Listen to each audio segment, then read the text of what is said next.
maker. With it being Easter, the wife has asked me to make some hot cross buns. Now, what do you mean? I don't usually like hot cross buns, but who am I to argue with the missus, you know? Anyway, for our recipe today, you're going to need a pound flour. You need some salt, some yeast, about 3 ounces of caster sugar, half a pint of milk,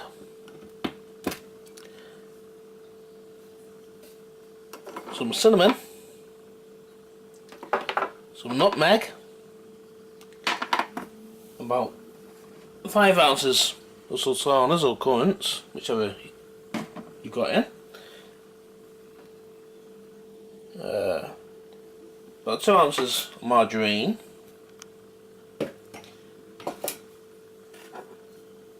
an egg, and a cat not staring at you at the window.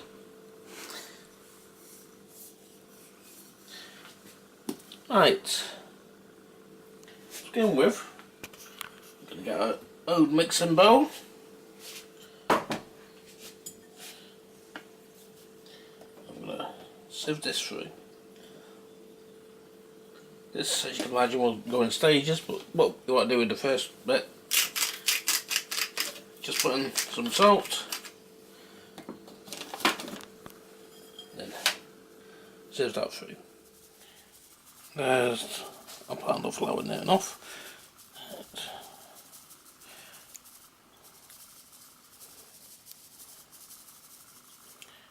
There we go, 1 pound of sieved flour.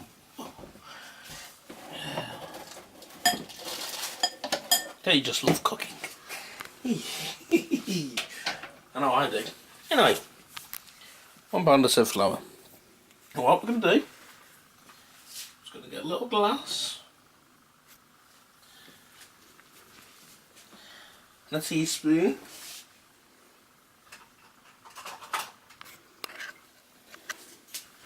I'm going to mix a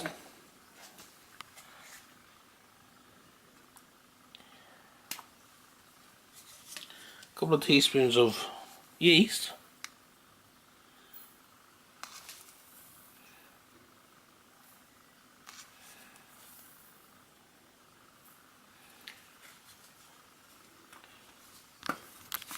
a teaspoon of our sugar.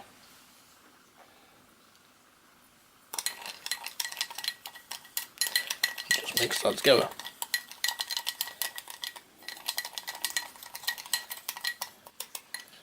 Okay, now that that's nicely mixed, I'm going to take this over to a pan.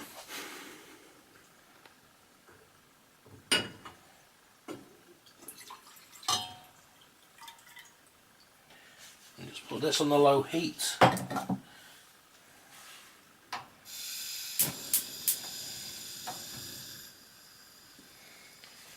Because you only want this to be slightly warm to the touch. In the meantime, I'll wait for that to boil. Well, not boil, but get warm. We're going to add a yeast and sugar mixture back into the jug.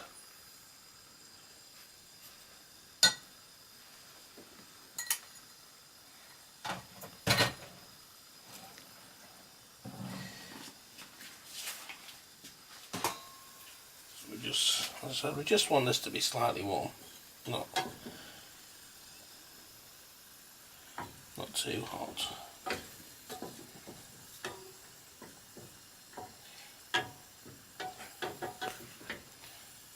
Right, that might even do it.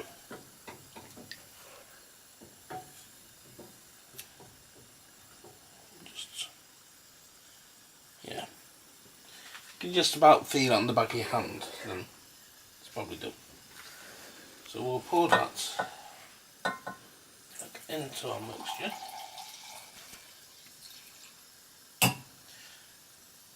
As I said, you don't want it to be too hot because you'll kill your yeast. If it's too cold, you'll kill your yeast. So it's a very careful science you need to operate. And we'll just give that a mix.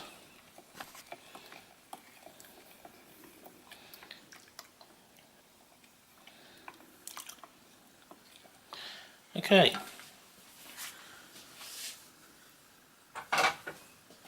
And with our flour, we're going to make a well.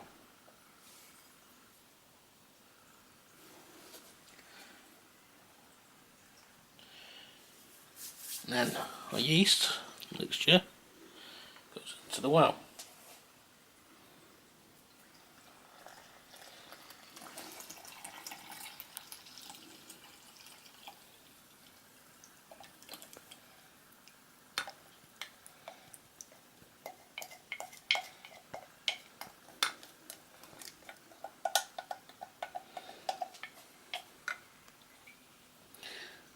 Now we'll just sprinkle it on top.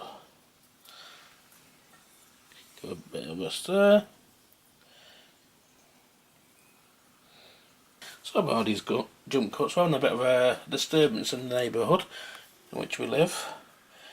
Right, now once you've mixed your milk mixture in there into your flour, all you want to do is you cover it with a cloth and leave it in a warm place for 15 minutes. Okay, now that we've left it in the warm area, let's have a look how it's doing. As you can see, it's started to activate, which is what we wanted it to do. Right, now we're going to go and melt our butter or margarine.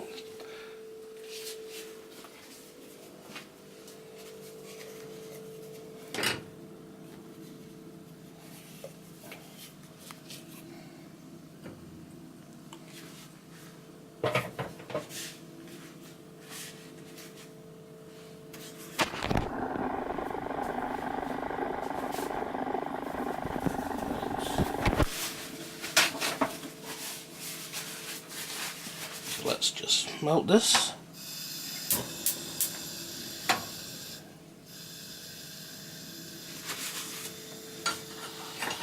Okay, now we're going to let that margarine cool a bit because we don't want to put really hot margarine in with our yeast.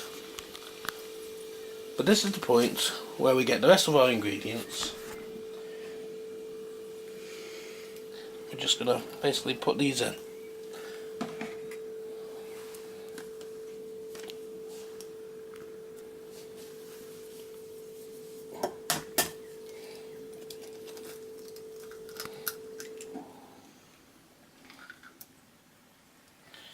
It doesn't even really matter which order you put them in as long as they go in.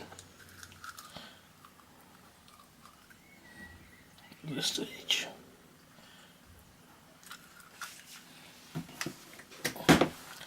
Bit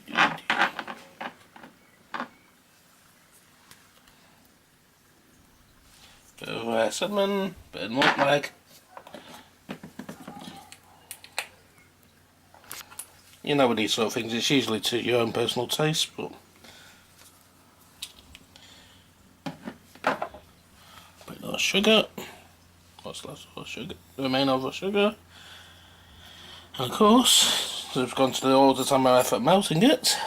We'll add our margarine, which yes, is now nicely cooled down to a temperature that won't kill the yeast outright. So we add that in there.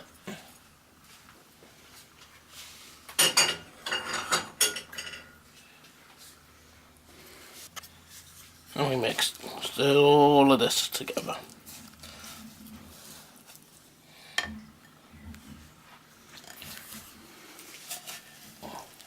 Now, this is another one where you're going to need a bit of muscle to just mix this in all together. Look at this. Okay, now that we've mixed everything together, what we want to do, let's cover this back up.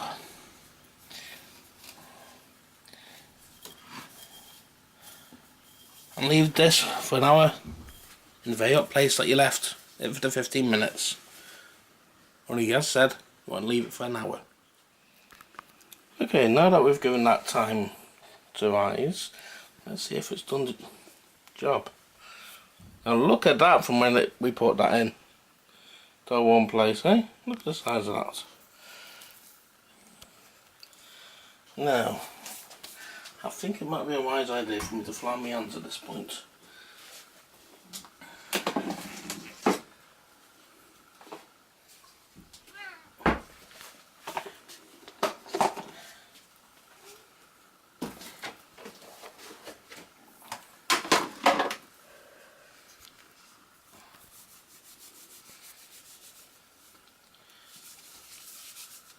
What I'm going to do is we're going to take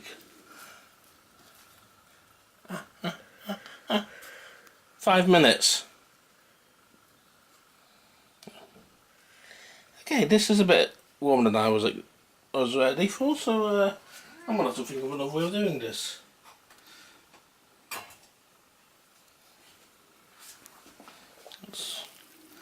Hot, hot, hot, hot. Yes, you will find your bowl is hot. So what we'll do is we'll take spoonfuls out and we'll drop them on a big grease bowl.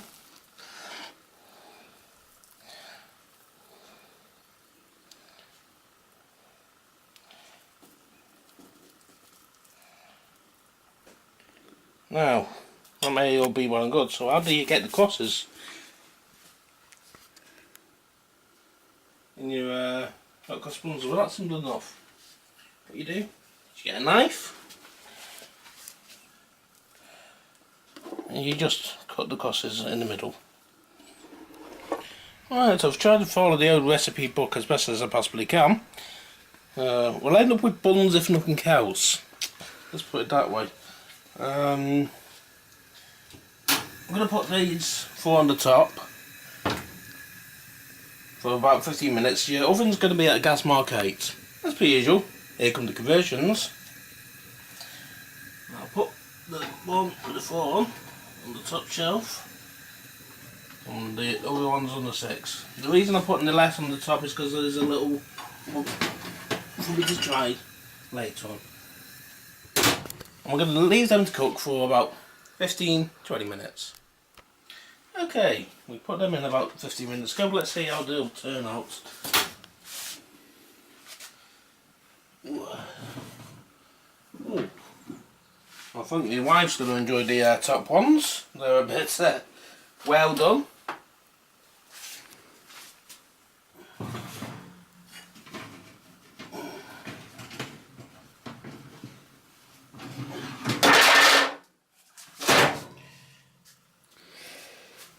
And there's the bottom shelf. Clearly, if you do one on the middle shelf for about 15 minutes, you get better results. Well, I'm going to try one of these ones. I'm not usually a lover of hot cross buns as they're sold in the shops, but oh, yes, they are a bit hot. And again, so would you be if you just got the oven? You know.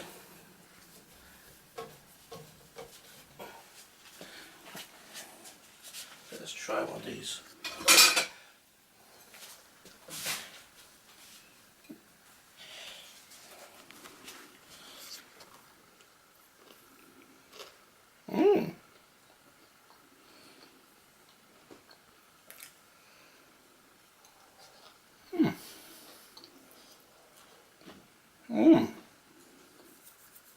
Taste cinnamon, taste nutmeg.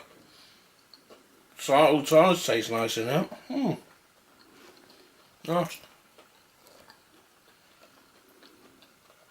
Well, I've been Robbie. This has been our way of doing hot cross buns. I'll see you tomorrow. Look after yourself, take care. Oh, I'm talking of tomorrow. You want to join me tomorrow? Because I'm going to take on every cook's worst nightmare tomorrow, because I'm going to be making cake.